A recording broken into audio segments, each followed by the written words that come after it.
Nevada Attorney General Aaron Ford says a judge has found there is a reasonable likelihood Meta violated the state's Deceptive Trade Practices Act.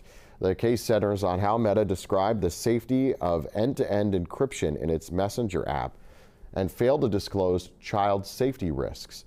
The court issued a preliminary injunction barring Meta from making false statements or leaving out key information about encryption safety for children.